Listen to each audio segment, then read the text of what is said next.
بسم الله الرحمن الرحيم. الحمد لله والصلاة والسلام على رسول الله صلى الله عليه وسلم وعلى آله وصحبه أجمعين. هفتمین نقطه‌ای که در اسم الحکیم الله سبحانه و تعالی که ما و شما باید او را بفهمیم، و هو الحاکم الذی، یعنی الحکیم چی معنی؟ الحاکم الذی حکمه التوحید، یعنی الله حاکم است. او حاکمه که حکمش چی است؟ توحید است.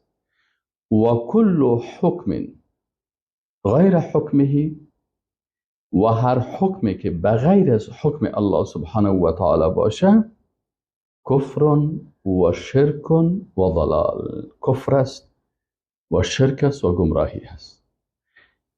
یعنی حکم الله سبحانه و تعالی، شریعت الله سبحانه و تعالی، ای توحید است.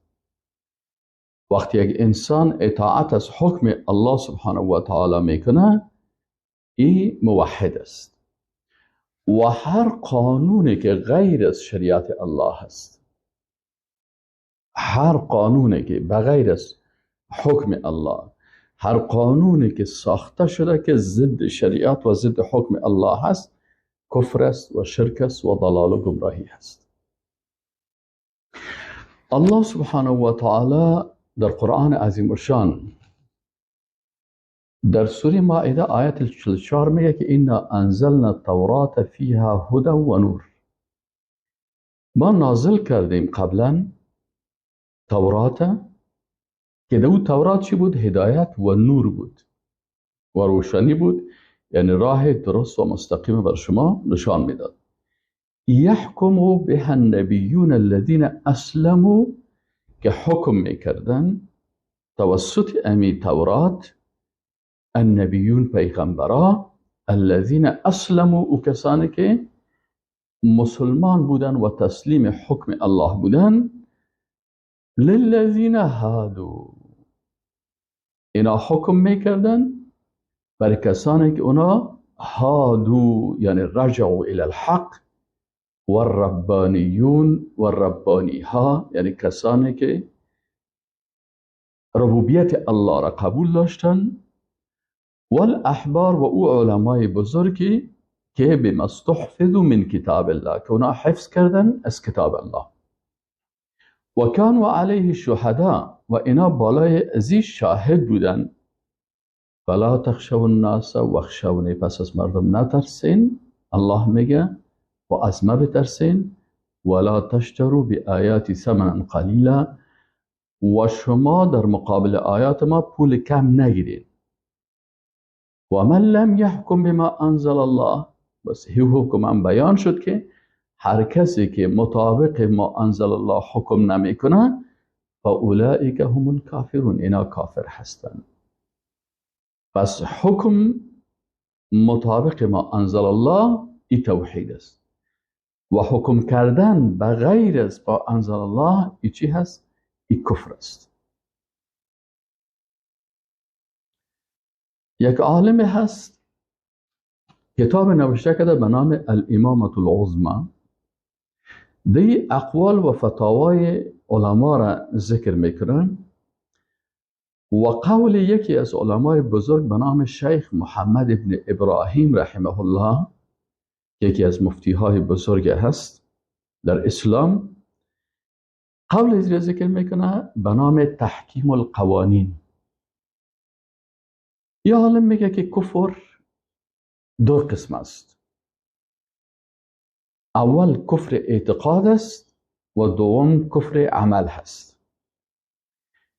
نه، و اول میگه کفر اعتقادی که انسان از دایره ایمان خارج میکنه، این 6 حالت داره. 6 حالت داره که باید انسان مسلمان ایره حفظ بکنه، به خاطر از اینکه در این راستا در کفر مبتلا نشه. حالت اول چی است؟ انکار حق بودن ما انزل الله. یک نفر از حق بودن ما انزل الله چی میکنه؟ این انکار میکنه. اکثرا کسایی که مثلا در خانواده مسلمان ها پیدا می شدن و یا در اصل در خانواده کفار پیدا شدن. اینا چی میکنن؟ ما انزل الله را حق بودنش، یعنی حق بودن در حق بودن قرآن و سنت شک میکنن. پس در کفر ازی هیچ اختلاف میگه نیست. دوم میگه انکار نمیکنن.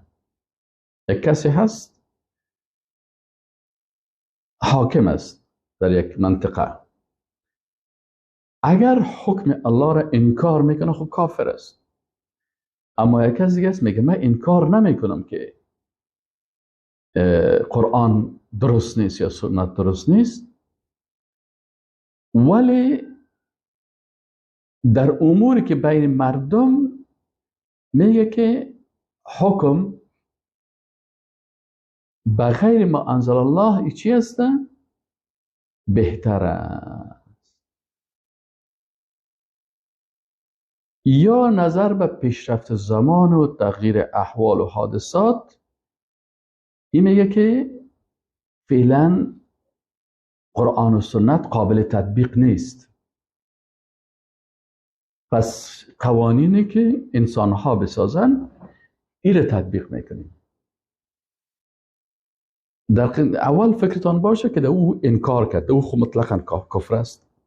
ولی یک کسی انکار نمیکنه، مسلمان است، میگه من به قرآن و سنت باور دارم، کتاب الله هست، سنت رسول الله هست، لکن خیلی چرا قانون غیر الله را آوردی در این مملکت تطبیق میکنی؟ میگه به خاطر ازی که این قرآن و این سنت در عصرش مناسب بود، لکن آل فعلا برای ما امی قوانینه که ساخته شده که اگر قانون اروپاست یا قانون امریکاست یا قانون روس است یا قانون کمونیسم است یا قانون هر چی است، این قوانین میگه بهترتر است و خوبتر است در عصر امروزی. این عالم میگه و هذا ایضا لا ریب انه کفر.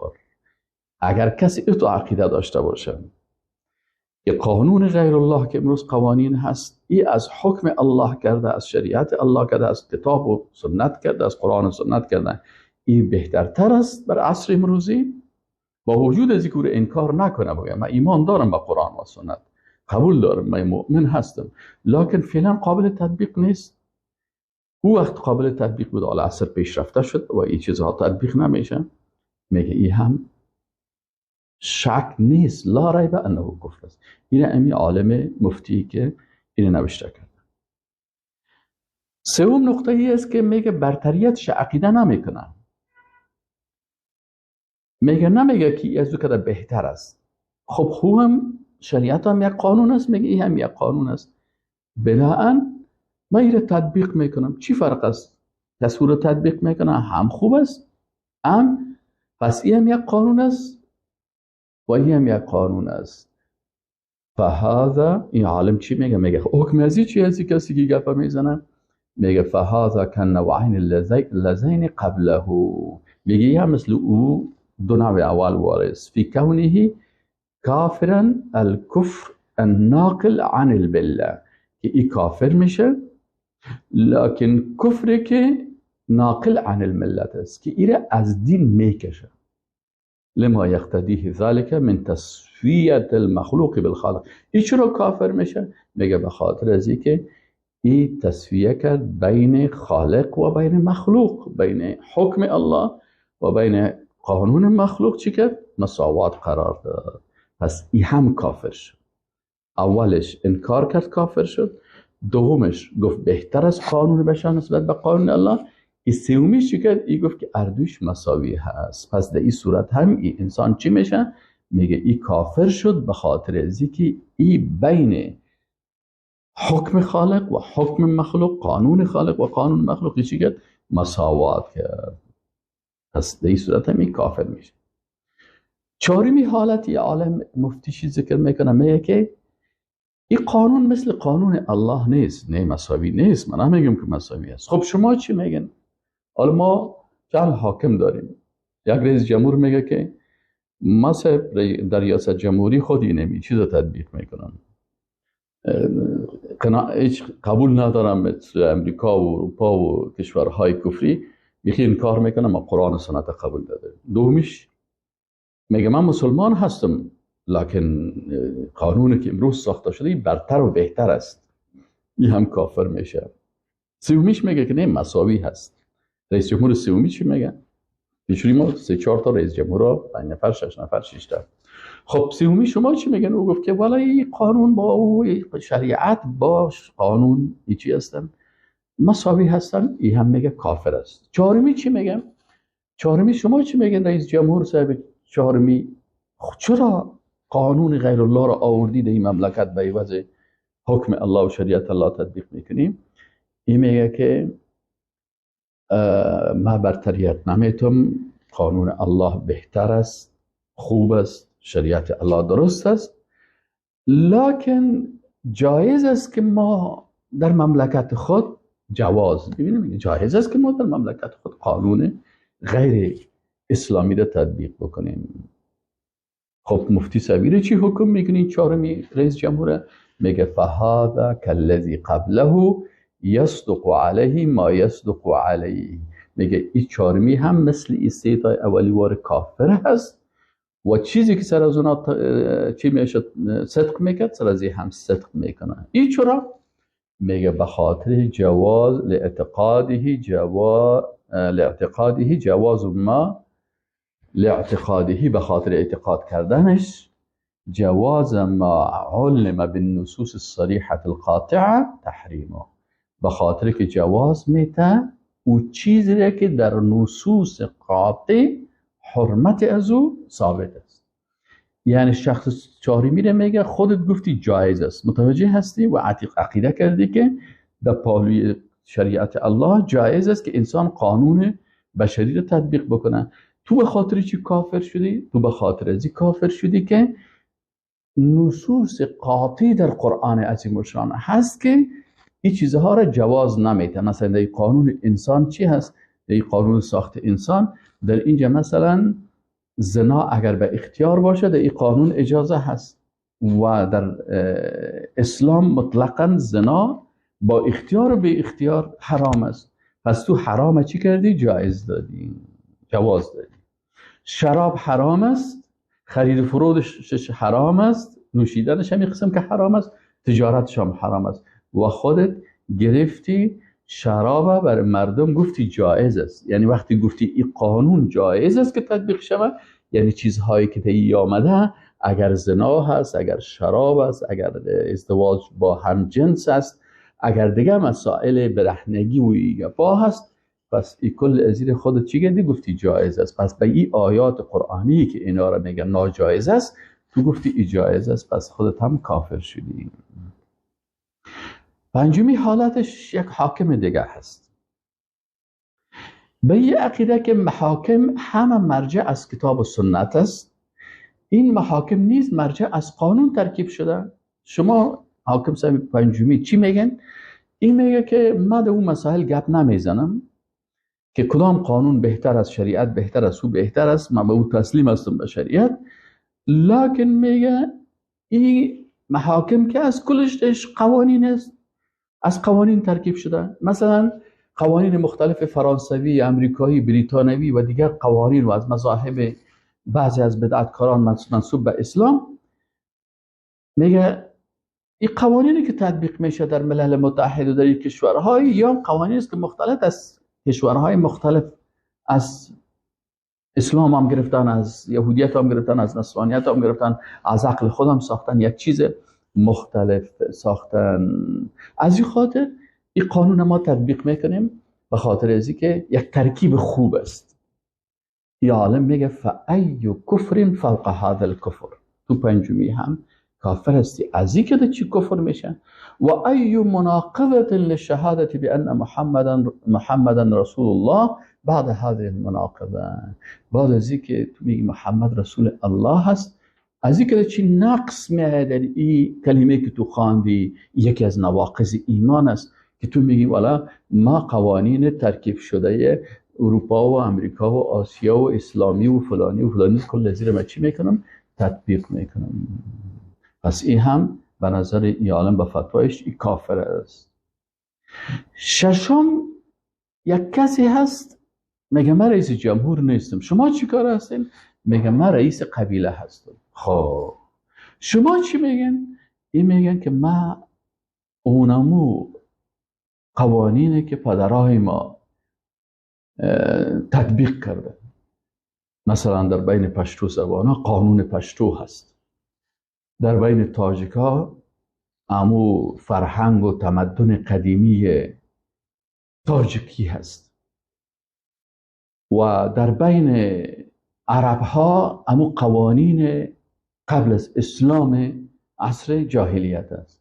پس این قوانین پشتو و این قوانین دری و این قوانین انگلیس و این قوانین ترک ها و این قوانین عرب هایی که قبل از اسلام هستن، کل از اینا قوانین چی هستن؟ اینا بقایای احکام جاهلیت قدیم هستن. پس این کسی که قوانین و فرهنگ های قدیمی پدرای خود که قبل از اسلام هستن و در تناقض با اسلام هستن اینا تطبیق میکنن، این هم کافر بشه. چرا؟ به حکم جاهلیت ای تسلیم شد. مثلا در اسلام قصاص است، در شریعت الله. در قوانینی که مثلا قبل از اسلام هست میگن در این قوانین بعد است، مثلا یک نفر قتل کرد میگه 3 دختر برش بده، 3 دختر برش میده از فامیل مقتول برای قاتل. خلاص اونو 3 دختر اونا میگیرن، به همراهش نکاح میکنن، هر ظلم میکنن، هر جنایت میکنن، اونا میکنن و خلاص قصاص نیست. به عوض قصاص به عوض چیه؟ بد است. بد چی شد؟ ایره بد میگن. بنابراین این قانون جاهلیت است.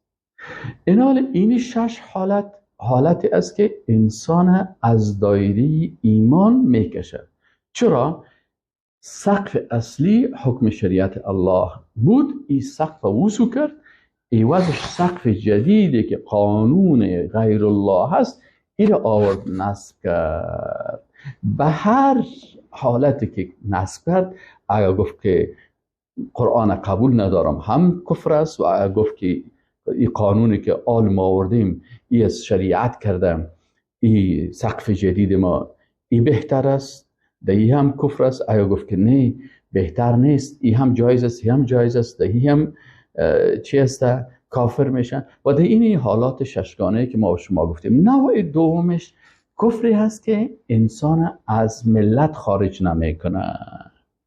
او چه قسم است؟ او حالتی هست که سقف دور نکرده، این حاکمی که هست، یعنی امو شریعت است تطبیق میشه، مثل زمان خلفای اموی، مثل زمان خلفای عباسی. اینا شریعت الله را تغییر نداده بودن. متوجه هستین؟ شریعت الله چه وقت تغییر کرد؟ در زمانی که خلافت اسلامی در بغداد سقوط داده شد، عوض از او این سقف خلافت برداشته شد. چنگیزخان، قانون هولاکو خان، نواسی چنگیزخان این رو اوسو کرد و عوض شریعت الله قانون جدیدی را آورد که او قانون الیاسق یا الیساق میگفتن. اینی هست. حالا هر کسی که الیاسق و الیساق قبول میکرد، این علما گفتن که این کافر هست. اما نوع دومش چه قسم است که مثلا در زمان، متوجه باشین در این مسائل انسان باید امو چیزهای تاریخی را در نظر داشته باشه. از زمان رسول الله صلی الله علیه و سلم تا سقوط خلافت اسلامی توسط هولاکو در بغداد، در چند قرن کلش سقف شریعت الله هست. هر حاکم که میایه، هر خلیفه که میایه میگه من شریعت الله را تطبیق میکنم. اما مشکلش چی هسته؟ این حاکمی که شریعت الله را گذاشته، این خود شخصیت گناه میکنن. این نوع دوم میگه. متوجه هستین؟ نوع اول که او 6 حالتی که حاکم از دین میکشه و کافر میسازه، او کدام 6 حالتی هست؟ او 6 حالتی هست که حاکم قانون شریعت وسو انداخت، سقف وسو کرده و عوضش سقف جدید به نام قانون غیر ما انزل الله، قانون انسانی را اینجا آورده، جای به جای کرده و همون نیت هایی که مختلف داشته. او حالاتی که سقف وسو کرد، سقف جدیدی را، قانون جدیدی را آورد، جا به جای ازی کرد، این کفر است. اما یک نفر هست که این سقف غرض نگرفته، مثلا در اموی ها، در عباسی ها، کلشان چی میگفتن؟ ما شریعت الله را تطبیق میکنیم، در محکمه، در قضا، در کل جای حکم الله هست. این 92 است. آل این سقف تغییر نداده، متوجه هستید؟ این سقف تغییر نداده، لکن چی کرده؟ لکن خودش شخصی گناه میکنه. 92 این میگه کفری که از ملت خارج نمیکنه. این در کدام حالت است؟ این در حالتی که حاکم به خاطر شهوت و خواهشات نفسانی در یک قضیه مخالف ما انزل الله حکم میکنه. حاکم شریعت دور نکرده، شریعت الله هست، لکن در یک مسئله که هست، مثلا خودش به عوض از اینکه مطابق شریعت حکم بکنه، زمین یک کسی را میگیره، مال مردم است، مال مردم حرام است، این میگیره، این زمین نفر میگیره، حکم میکنه که این زمین از بچه کاکای ما باشه. ولی حاکم چی هست؟ این گناهکار است. چرا؟ به خاطر از اینکه این شریعت الله را دور نکرد، خودش گناه شخصی کرد. ببینید یک نفر زنا را حلال میگه و زنا میکنه، این کافر است. اما یک نفر دیگه میگه زنا حرام است و ناروا است، زنا کرد، پس این کافر نیست، این گناهکار است، گناه کبیره. این حاکمه که شریعت تغییر نداده، شریعت هست، اما خودش یک حکم کرد که او به شریعت برابر نیست. زمینی یک کسی را گرفت خورد، یا گناه کرد، یا زنا کرد، یا مثلا در یک جای حکم الله را تطبیق نکرد. اینجا باز چی میشه؟ در اینجا و کتبنا علیهم فیها ان النفس بالنفس، مثلا قاضی هست، نفس به نفس، عین به عین، انف به انف، قصاص است. فمن تصدق به فهو كفر ومن لم يحكم بما انزل الله فاولئک هم الظالمون. اینجا کافر نگفته، گفته این ظالم هست. چرا؟ این خودش اسلام قبول داره، لکن در اثنای قضاوت چی کرد؟ بی‌عدالتی کرد. ایوازی که قصاص بکنه، حکم زیر چی کرد؟ دیگه حکم دیگه کرد. پس این گناهیت شخصی است. در این صورتی رو میگه کافر نمیشه. علامه ابن ابوالعز حنفی رحمت الله علیه یک عالم هست. این میگه و هنا امر یجب ان یتفطن له. میگه از نگاه اعتقادی بحث میکنن، میگین چه یک کار هست که باید انسان دقیق شود. و هو ان الحكم بغیر ما انزل الله قد يكون كفرا ينقل عن المله. حکم به غیر ما انزل الله بعضی اوقات کفر است که انسان از ملت اسلام دور میکنه. و قد یکون معصیه، و بعضی حالات چی میباشه؟ معصیت میباشه. کبیرتا او صغیره، یا گناه کبیره میباشه یا گناه صغیره. و یکون کفرا اما مجازیا و اما کفرا اصغر علی القولین المذکورین. یا کفر مجازی گفته میشه یا هم کفر اصغر، نظر به دو قول. بعضی کسا میگه اینی قسم دوم که مثلا سقف دور نکرده، این کفر مجازی میگه. درش اصطلاح کفر استعمال شدن، لکن کفر حقیقی نیست، کفر مجازی است، یعنی از ملت نمیکشه، یا این کفر دون کفر یا کفر اصغر میگن. متوجه هستین؟ و ذلك بحسب حال الحاکم. این نظر به حالت حاکم است. فانه ان اعتقد ان الحكم بما انزل الله غیر واجب، اگر گفت که حکم به غیر ما انزل الله، حکم به ما انزل الله ای واجب نیست، و انه مخیر فیه، یا گفت که مثلا من اختیار دارم دلم، او استهان به، یا این توهین کرد و گفت که این احکامی که اسلامی هست یا فعلا در عصر امروزی قابل تطبیق نیست، مع تیقنه انه حکم الله، یقین داره که حکم الله هست. متوجه هستین؟ فهذا کفر اکبر، میگه این کفر اکبر است. در این سه حالت متوجه هستین؟ خب اگر اعتقاد کرد که حکم به ما انزل الله واجب نیست، هم کافر است. و اگر گفت که اختیار دارم دلم حکم الله را تطبیق میکنم، دلم قانون انسانه، در این صورت هم کافر است. اگر به تفاوت گرفت که نه مهم نیست که ما بخیزیم در این شرایط شریعت تطبیق بکنیم، در این صورت هم ای کافر میشه. این کفر اکبر است. و این اعتقد وجوب الحکم بما انزل الله، و اگر این عقیده داشت، حالت دوم میگه اعتقاد داشت که حکم به ما انزل الله ای واجب است، و علمه فی هذا الواقع، در این واقع هم اینو میفهمید. متوجه هستین که این حکم واجب است و این رو میفهمید که اینی حکم باید اینی قسم حکم شود، وعدل عنه مع اعترافه بأنه مستحق للعقوبة. باز این مطابق حکم مثلا قضاوت نکرد مطابق شریعت الله، مثلا اینجا امو حکم الله را نکرد با وجود که اعتقاد داره که حکم الله واجب است و اینی حکم است، لکن این نکرد و مخالفت از کرد، به این هم اعتراف میکرد که این مستحق است به عقوبت، یعنی من گناهگار هستم، گناهگار شدم، فهذا عاص، باز این صورت این عاصی هست، کافر نیست. و یسمى کافرا کفر مجازی، این به خاطر که گناهش بسیار کلان است این کفر میگه، لکن کفر حقیقی نیست. کفر چی است؟ مجازی هست، او کفر اصغر یا کفر اصغر است. و این جهل حکم الله فیها، و اگر مثلا یک حالت بود، حالت دیگه است، یک حاکم دیگه هست حکم الله را نمیفهمه، مع بذل جهده و استفراغ وسعه فی معرفت الحکم و اخطأ، این حکم نمیفهمه، زیاد کوشش کرد که در این راستا هم حکم الله را پیدا بکنه، لکن پیدا نکرد، خطا کرد، فهذا مخطئ، این مخطئ است، له اجر علی اجتهاده، در مقابل اجتهادش برش اجر است، و خطاؤه مغفور، و گناه ازی بخشیده میشه. متوجه شدین؟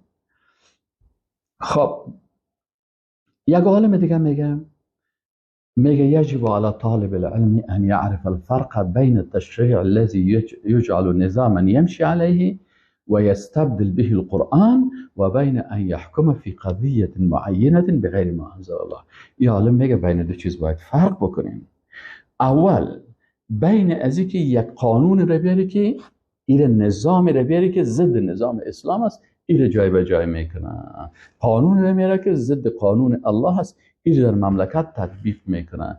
فرق بین از اینکه قانون میاره و تطبیق میکنه و بین کس دیگه که در یک قضیه خاص قانون غرض نداره، شریعت غرض نداره، بلکه در یک قضیه خاص بغیر ما انزل الله حکم کرده، فهذا قد يكون كفرا او فسقا او ظلما. این باز این حالت دومی، این گاهی کفر می باشه، گاهی فسق می باشه، گاهی ظلم می باشه، چون در یک قضیه خاص ای چی کرده؟ چه وقت کفر می باشه؟ اگر اعتقاد کرده این قضیه خاص که امی حکم که اینجا ما کردیم ای از حکم شریعت کرده بهتر است یا مثل از او است، متوجه هستین؟ در این صورت ای کافر میشه.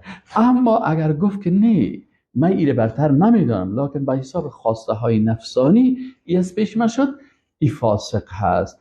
و یکون ظلما اذا اراد مضرة المحکوم علیه، اگر میخواست به خاطر از این حکم سرزی کردن که برای این ضرر برسانه به این محکوم، و ایره با ظالم هست. پس در این حالت خب ایناله مفتیان اسلام در مورد چگونه فتوا صادرند؟ در کتاب رکن الفتاوا و فتاوا العقیده که تالیف مجموعه از علما هست، در این مورد حکم صادر میکنند که و من لم یحکم ما انزل الله، هر کسی که مطابق ما انزل الله حکم نکرد، استخفافاً که او را مثلا استخفاف کرد که شریعت آل به درد نمیخوره، یا مثلا احتقار تحقیر کرد که آل فعلا وقتش نیست، او اعتقادا ان غیره اصلح، یا گفت قانون دیگه از اینکه بهتر است، و انفع فهو کافر کفرا مخرجا عن المله، در این صورت ای کافر میشه که این از ملت میکشد.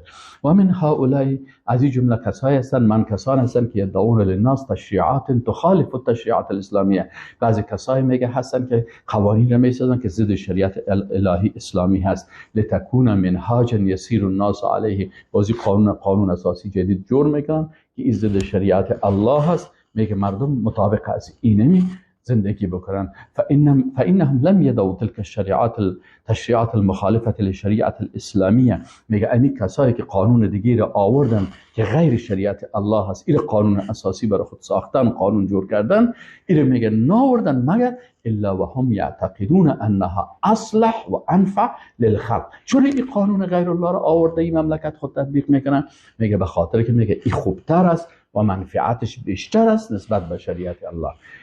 إذ من المعلوم بالضرورة العقلية والجبلة الفطرية، میگه با دلایل عقلی و فطرت سالم، ان الانسان لا يعدل عن منهاج الى منهاج يخالفه، میگه انسان از یک منهج به منهج دیگه، از این راه شریعت به این قانون انسانی میگن نمیره الا هو یعتقد فضل ما عدل الیه.